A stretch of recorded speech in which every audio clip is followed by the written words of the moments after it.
Hello, welcome to my channel. If you haven't already, hit that subscribe button for more content. Click the bell for the latest videos.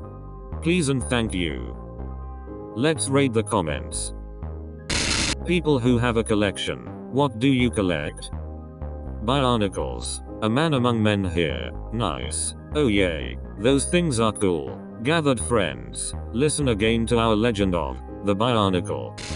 I buy a turtle everywhere I go. 5-cent plastic turtles from art museums, massive glass turtles, hand-carved wood turtles, and more. It's reached the point that relatives and friends give me turtles when they get back from trips. The summer after 8th grade, my middle school Spanish teachers organized a trip to Costa Rica, and I convinced my parents to let me go. One day, we were in some small tourist town in the middle of the rainforest, and there happened to be a glass blower there, who mostly made small figures of animals native to Costa Rica. Several of my classmates decided to buy one, myself included. Most of us got animals that we liked seeing during our time in Costa Rica: sloths, monkeys, in my case, a toucan. And then there was my friend who pulled out his phone, opened up Google Translate, and typed into it walrus. And sure enough, he asked the glass blower, who was happy to oblige to make him a walrus. It turns out, this kid was the same way about walruses that you are about turtles. Wherever he travels,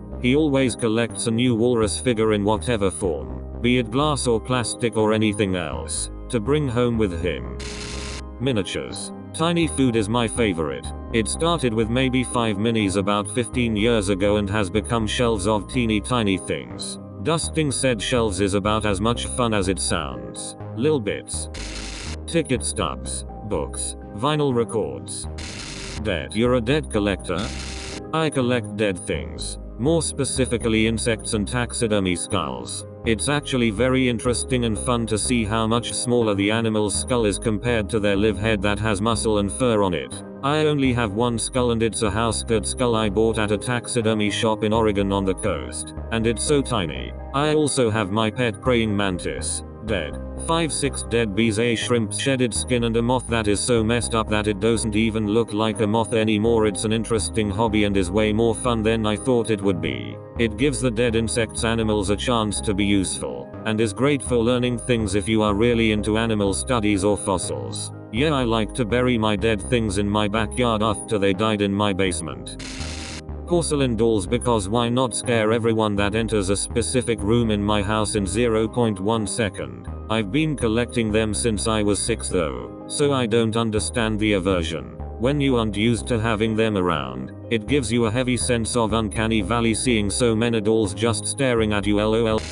Dirt. It's a dumb thing to collect, but I have a vial of dirt from every state. I tried to find a good scenic spot to get the dirt, so I got the pictures to go with each vial. I really did it as a way to give myself a reference point in each state so I could actually remember them individually without them blurring together. Which state has the nicest or most interesting dirt? That's a tough one. I would say that my favorite is some red sand I got from Valley of Fire in Nevada. The most interesting is prob ash from MT St. Helens WA.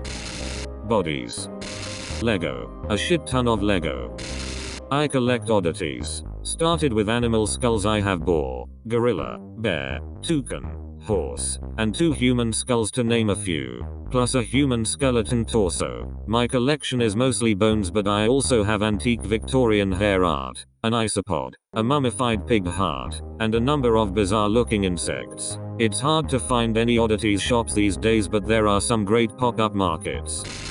RPG core rulebooks, which is both weird and expensive, because I'm too busy to rollerplay anymore. But I find it fascinating reading how someone tries to order and quantify an entire universe.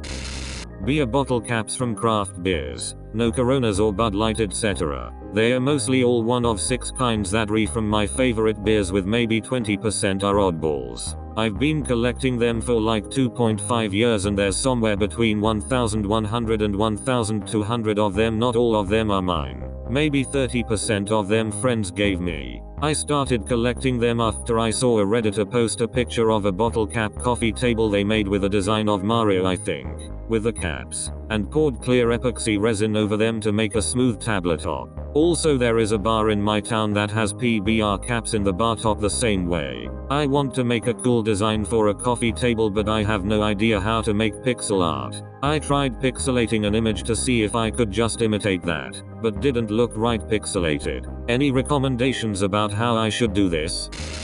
Dust bunnies. I have a massive collection under my bed and couch. I have 14 rubber ducks on my drawer. Produce seals, banana labels, and other fruit and vegetable stickers. I use the same pocket pages that stamp collectors use to organize and display them in loose leaf notebooks. It is surprisingly wide in scope. In the first 2 years of collecting, I found over 100 different varieties of Chiquita banana labels alone. You can learn a few things about commercial agriculture, geography, and marketing from this hobby. In primary school, I used to collect these tiny pod kind of things that would burst with sound after contact with water. They grew by the roadside outside my flat. Had over 250 of them the first time. Then my brother dumped it all in a bucket of water. Neutral face. The second time I had 500 plus. Finally just poured water all over the living room floor and dumped the pods all over and slid around in the water. It was glorious. Edit. They were really tuberous. The amount of times people were slap me in the face with a chair stupid. I have a book with every record. Love it. Fingers. Whose? Hot sauces and stuff with the Grady girls from The Shining on it. They used to scare the hell out of me after I saw the hallway scene a little too young, so I turned it around and see them all the time in the living room now. Funko Pops. And take them out of the boxes.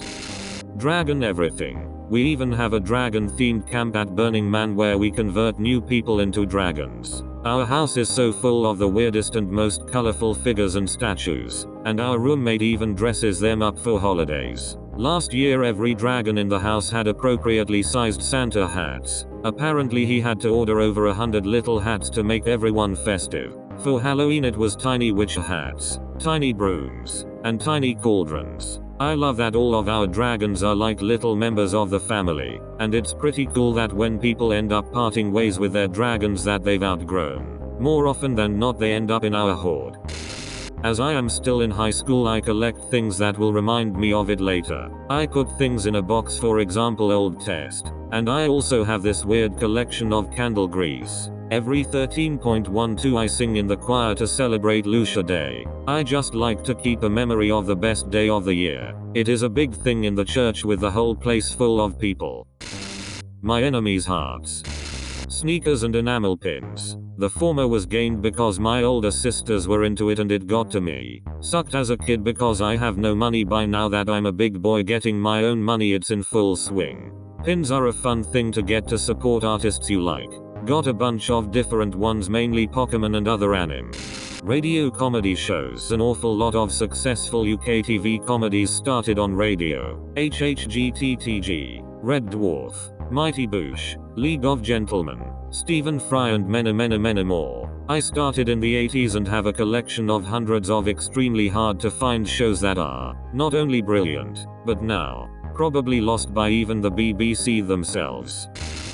Kind of lame, but coffee mugs. I have 40 so far. They are hard to store and to display, but I love them anyway. I know the story for all 40 of them, even though some just came from second-hand stores or yard sales. Very odd, but I have been doing it over the last 20 years. Land. Not sure why, but I like buying inexpensive pieces of land for all different reasons. I am not in the business of it, but I buy a couple, maybe sell one and then use the money to buy some more. Zox. Not intentionally though, just kind of happened. Would you take mine off my hands? It's getting a bit full now. I can hardly believe the coincidence in the timing of this question. Years ago my mom started collecting pigs, my aunt, cows, and my cousin had horse figurines everywhere. God knows how much of that crap littered their shelves and surfaces over the years. I decided back then to collect platypuses, and I did at times actively sort out anything platypus, but thankfully to no avail. I bought my first one just yesterday. It's a platypus-shaped tea infuser. Wine corks. I barely even drink it. It's all my grandparents. What do you think? Drop your comments down below. Till then, keep on raiding on.